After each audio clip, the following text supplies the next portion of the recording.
इस बुलेटिन की प्रायोजक है glamour beauty salon, golden city fashion jewellery, club 95 और किंग्स क्लब। नमस्कार, अभय न्यूज शनिवार दोपहर के बुलेटिन में सभी दर्शकों का हार्दिक स्वागत है। आइए चलते हैं जिले भर की प्रमुख खबरों की ओर।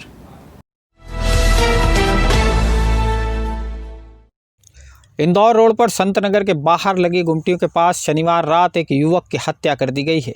चिमनगंज थाना क्षेत्र के 4 बदमाशों ने इस वारदात को अंजाम दिया है। वारदात को अंजाम देने वाला मुख्य आरोपी मयंक शर्मा उर्फ मंडप परिवार के साथ भाग खड़ा हुआ है। उसके घर पर पुलिस को ताला लगा मिला। हत्या के आरोपी बाबू लश्करी और बाला प्रजापति सहित सूरज नरवले के परिवार वालों को थाने पर बैठाकर उनसे पूछताछ शुरू की गई है।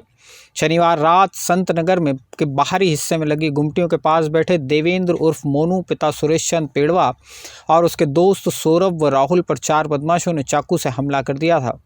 हमलावरों के नाम मयंक शर्मा निवासी ढांचा भवन, बाबू लश्करी, बाला प्रजापति निवासी आगर रोड और सूरज नरवले निवासी मालनवासा के रूप में सामने आए हैं। दरअसल मयंक का मूल झगड़ा तो बागपुरा के रहने वाले सौरभ सिसोदिया के साथ था। चारों आरोपी सौरभ को ही धमकाने के लिए संतनगर इलाके में पहुंचे थे। यहाँ इनका विवाद सौरभ और उसके दोस्तों के साथ हुआ। मोनू उर्फ देवेंद्र पेड़वा ने बीच बचाव की कोशिश की और इसी बीच बचाव के दौरान उसकी जांघ में चाकू लग गया था। खून अधिक बह जाने के कारण उसकी मौत हो गई। जांघ में चाकू लगने के बाद मोनू पेड़वा को उसके दोस्त नज़दीक के जेके अस्पताल ले गए थे। यहाँ उसकी गंभीर हालत को देखते हुए उसे रेफ़र कर दिया गया। मोनू का इलाज किए बिना ही उसे रेफ़र कर देने से मोनू के दोस्त खासे नाराज़ हो गए थे। इन लोगों ने जेके अस्पताल में भी तोड़फोड़ कर दी थी।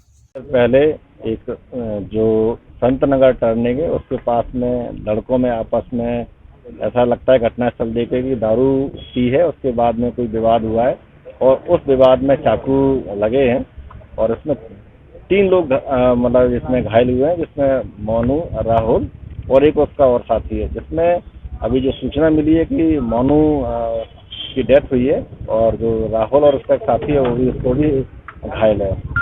सर क्या ऐसा बैकग्राउंड है?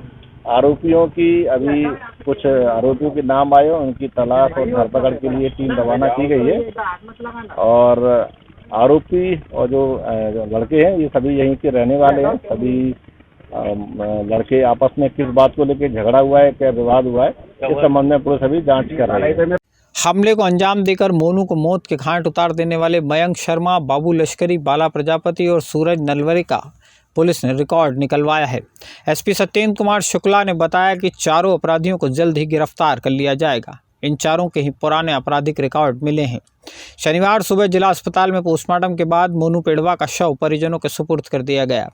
बागपुरा में रहने वाले सौरभ के छोटे भाई राहुल का ढांचा भवन में रहने वाले मयंक शर्मा के परिवार की एक बालिका के साथ प्रेम प्रसंग चल रहा था। यही प्रेम प्रसंग इस झगड़े की मूल वजह बना। मयंक शर्मा ने राहुल और इस लड़की को अंगपाट क्षेत्र में साथ घूमते हुए देख लिया था। शुक्रवार दोपहर भी मयंक ने अपने दोस्तों के साथ मिलकर राहुल को पीटा था। शाम के वक्त वह अपने दोस्तों को साथ लेकर राहुल और उसके भाई सौरभ को धमकाने के लिए संतनगर पहुंचा था। यहीं हत्या की वारदात हुई। राष्ट्रीय स्वयंसेवक संघ के वरिष्ठ प्रचारक और भारतीय किसान संघ के राष्ट्रीय उपाध्यक्ष प्रभाकर राव केलकर की देह का शनिवार सुबह उज्जैन में अंतिम संस्कार किया गया। स्वर्गीय केलकर का शुक्रवार दोपहर भोपाल के एक निजी अस्पताल में निधन हो गया था। उनकी अंतिम इच्छा थी कि उज्जैन में ही उनका अंतिम संस्कार किया जाए। 71 साल के प्रभाकर राव केलकर का उज्जैन से काफ़ी जुड़ाव रहा है। उनका बचपन यहीं महाकाल क्षेत्र में बीता। उज्जैन में ही महाकालपुरम शाखा से जुड़कर प्रभाकर राव केलकर ने राष्ट्रीय स्वयंसेवक संघ को ज्वाइन किया।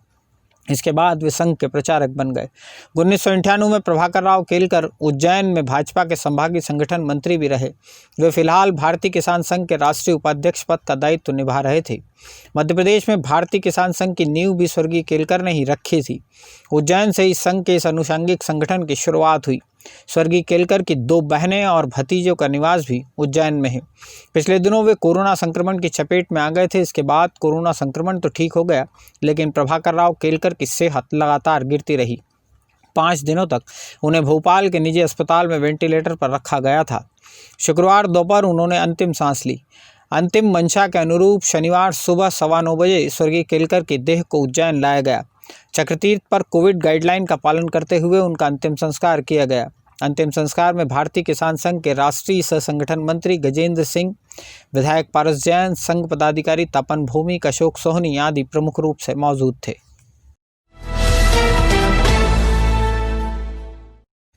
जिले के तराना कस्बे में इमली नीचे के क्षेत्र में एक कपड़ा दुकान मालिक के कोरोना पॉजिटिव पाए जाने के बाद उसे इलाज के लिए जिला मुख्यालय के माधवनगर अस्पताल में रेफर किया गया है। इस व्यवसायी के घर और दुकान को सील कर परिवार को क्वारंटाइन कर दिया गया। शुक्रवार रात भी हमारे जिले में 5 नए कोरोना संक्रमित मरीज सामने आए हैं। सभी 5 उज्जैन शहर से हैं। जिले में कोरोना के कुल मरीजों की संख्या 3746 हो गई है, लेकिन फिलहाल इनमें से केवल 136 ही एक्टिव स्थिति में है। 3514 मरीज पूरी तरह से ठीक हो चुके हैं। हमारे जिले में अब तक कोरोना के कुल 1,17,442 टेस्ट हो चुके हैं। सरकारी आंकड़ों के मुताबिक कोरोना संक्रमण की वजह से जिले में 96 लोगों की मौत हो चुकी है।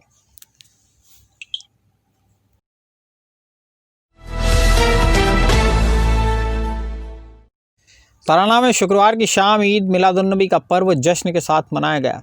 कोरोना संक्रमण की वजह से मुस्लिम धर्मावलंबियों ने जुलूस का आयोजन नहीं किया था, लेकिन कोरोना संक्रमण पर्व का उत्साह कम नहीं कर सका। धर्मावलंबियों ने मस्जिदों के बाहर रोशनी और सजावट कर पर्व के उत्साह का प्रदर्शन किया।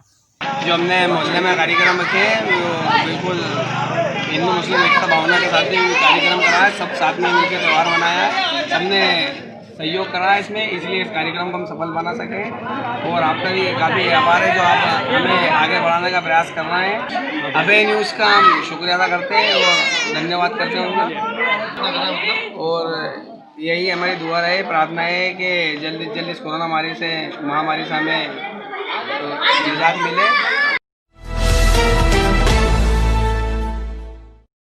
उज्जैन में शहरी क्षेत्र के साथ ही अब विभिन्न कस्बों में भी आवारा मवेशियों के खिलाफ अभियान की शुरुआत होने जा रही है।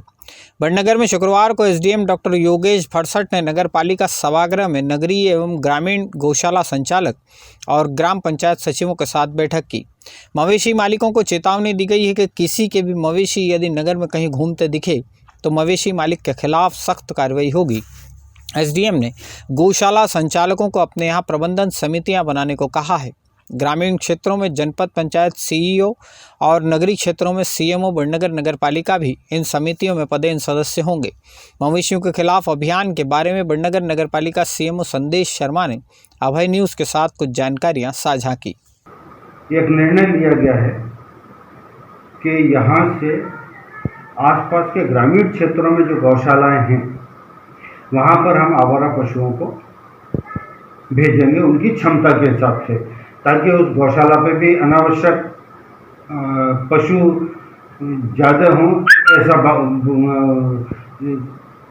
ऐसा वजन भी नहीं पड़े उनके ऊपर कि जितनी उनकी क्षमता है उस हिसाब से 20-20, 25-25 पशु देने का निर्णय लिया है कि यहाँ से पकड़ के ग्रामीण क्षेत्रों में छोड़े जाएंगे। और इस संबंध में पशु छोड़े जाने के जब गौशाला में जमा हो जाते हैं, जब उनको रिलीज़ करने के लिए अगर कोई व्यक्ति आवेदन देता है तो उसके लिए एसडीएम महोदय ने एक समिति भी बनाई है जिसके वे स्वयं अध्यक्ष हैं।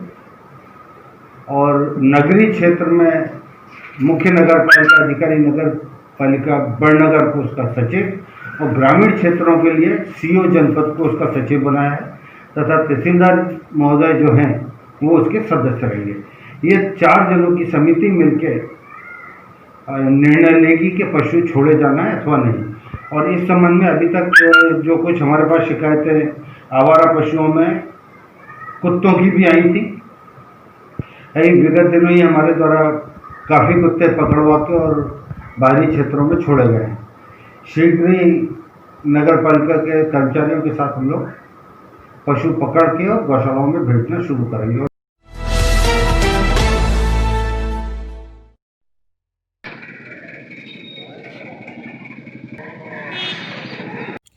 तराना तहसील मुख्यालय के महितपुर नाके पर सरदार वल्लभ भाई पटेल की प्रतिमा पर माल्यार्पण कर सरदार पटेल की पुण्यतिथि पर उन्हें श्रद्धा सुमन अर्पित किए गए हैं।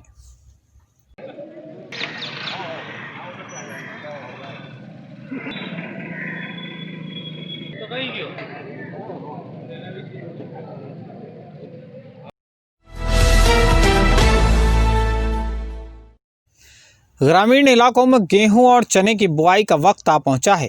सिंचाई कर किसान खेतों को तैयार करने में जुटे हैं। सिंचाई के लिए कई सारी मोटरें चल रही हैं, लिहाजा बिजली ट्रांसफार्मर पर भी लोड बढ़ने लगा है। लोग ट्रांसफार्मर खराब हो जाने की शिकायतों के साथ महितपुर में भी बड़ी संख्या में पहुंचने लगे हैं। अपने वाहनों में ट्रांसफार्मर लाद कर किसान इन्हें सुधरवाने के लिए महितपुर ला रहे हैं। इनकी संख्या में दिन ब दिन इजाफा होता जा रहा है। तो आपने देखी जिले भर की प्रमुख खबरें। कल फिर मिलते हैं नए बुलेटिन के साथ इसी समय। नमस्कार।